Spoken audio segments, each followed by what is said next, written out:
Hello, guys and gals, and welcome. So we got patch notes. Patch notes are coming, apparently, or the actual patch is coming on February 13th. And it's patch 1.3.2. We have uber unique crafting mats at the very top of this thing. Developers note, uber unique items are highly sought after. With Season of Blood, we introduced target farming uber unique items with uber duriel to give players another source of acquiring this item. However, we want to give players increased autonomy in obtaining their desired uber unique by addressing feedback that expressed how acquiring duplicate or undesired uber unique items lessens that feeling of triumph. A new system empowers players to make use of duplicate and undesired uber unique items by salvaging them for a new resource which can be used to eventually craft an uber unique of their choosing. Additionally, the chance for uber unique items to drop everywhere, but in uber duriel encounters, has been increased.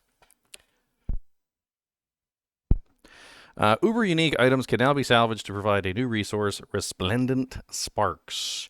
Players can bring 5 Resplendent Sparks to the Alchemist and transmute an uber unique item of their choice. My assumption here is that each uber unique that you destroy is going to give you 1 Resplendent Spark, which means that you're talking about 5-to-1 ratio. So you're going to need to find 5 uber uniques that are extra, mind you. So not just 5 uber uniques, but there's currently like 7 uber uniques. There's Grandfather, Starless Sky, Melted Heart of Salix, Starless Sky, Melted Sky, Melted Heart of Salix. You would have to find a lot of uber uniques to make use of a 5-to-1 ratio. That's a lot. I mean, granted, if you have more than one of any of them, and if you happen to get more than a lot of one specific one, like if you keep getting duplicates of one specific one, like last season, I think one of our guys in the kinship got 7 rings of Starless Skies. So he could have converted at least 5 of those rings of Starless Skies and still had 2 extra into another uber unique item, which seems interesting. The refined resources tab with the Alchemist, where did that come from, has been renamed Transmute, and the option to craft uber unique item can be found under that tab. Note that the preview window for crafting an uber unique won't display the item's affixes. The drop chance for uber unique items acquired outside of uber duriel encounters has been increased. So this is a pretty big one. Up until this point, I think everybody has pretty much just assumed that you're never going to get an uber unique outside of uber duriel. I have basically never seen one. Nobody in the kinship has gotten one outside of uber duriel. I don't think anyone I know has gotten an uber unique outside of uber duriel. So this is a good thing. I don't know how much this has actually been increased, but maybe it's actually within the realm of possibility to, accidentally get an uber unique, which never happened before. Miscellaneous, the Cursed Shrine event now gives the shrine bonus at the start of the event instead of when it finishes. Bug fixes. Oh, that's actually kind of neat. Bug fixes accessibility. Fixed an issue where the screen reader did not read claim status for Lunar Awakening. Fixed an issue where the screen reader did not read the Ancestral Favor tiers correctly. Fixed an issue where the screen reader misread Ancestral Favor upgrade text. Season of the Construct. Fixed an issue where Vizier constructs were not affected by immobilizing effects. Fixed an issue where the tooltip for igneous cores was missing information. Fixed an issue where journal pages didn't drop from during the Cool's Heart quest. Fixed an issue where the only person in the party would get credit for looting Obelisk Whispers. The first person in the party. Fixed an issue where Arcane Tremors and Hawazar and Skazlan could have voltaic braziers that can't be interacted with. Fixed an issue where attacks from Malphus could still damage players after he was defeated. Fixed an issue where the season journey objective, Keeper of Nothing, still referenced Pearls of Warding to summon Echo of Malphus instead of Igneous Cores. Lunar Awakening fixed an issue where the final quest of Lunar Awakening could not be started if the player already had maximum Ancestral Favor. Fixed an issue where the shrine related to the Cleanse of North Shore Shrine Whisper could be missing. Fixed an issue where Ancestral Favor window wouldn't automatically close when walking away from Yingwei. Gameplay.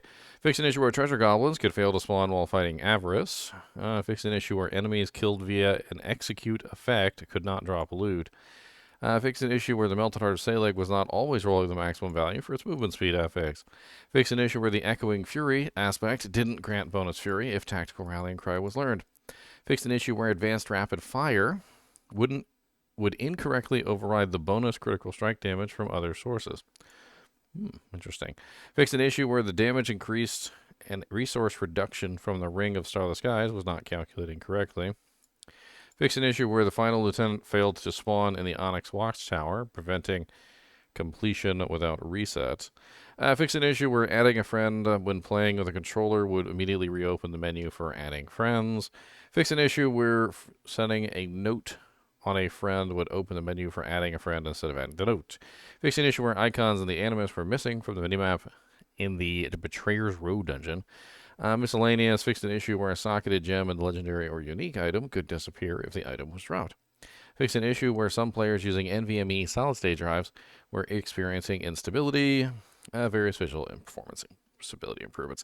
So not really a whole lot here. I mean, obviously we got the new Uber Unique thing where you could potentially get one, but this is really only going to affect like a small percentage of people who got lucky enough to get multiple Uber Uniques in the first place. This one here may affect all of us or it may not. Depends on how much they increased it. You know, like 100% of nothing might still be nothing. It really depends on how much it was before and what did it get bumped up to, because whatever it was before was so low that you had a better chance of winning the lottery than seeing an Uber Unique drop outside of Uber Durial. And I mean, yeah.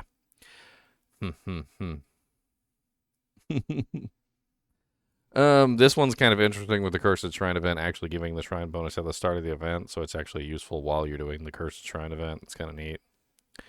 Most of the stuff is pretty bland. This one is kind of nice. If you do have a Melted Heart of Saleg, it's going to go up to the perfect run walk speed or the movement speed bonus now, which is kind of nice. I'm actually kind of curious about this one. I am using Rapid Fire this season, and I'm wondering if that was like reducing the overall damage because it felt a little less impactful than it should have been. I'm also kind of curious about this one. I know Ring of the Starless Skies is working a hell of a lot better this season than it was last season, but apparently it wasn't working correctly. I wonder if that means it wasn't working correctly in our favor or whether it wasn't working correctly against us. I did notice some inconsistency in the way the resource reduction was calculating. That's pretty much it. And not really the biggest patch notes in the world, but some interesting stuff in here. Anyway, as always, I do appreciate you guys and gals joining me, even when we're just going over patch notes. And as always, if you enjoy my content, be sure to hit the like button, be sure to hit the subscribe button, and keep watching.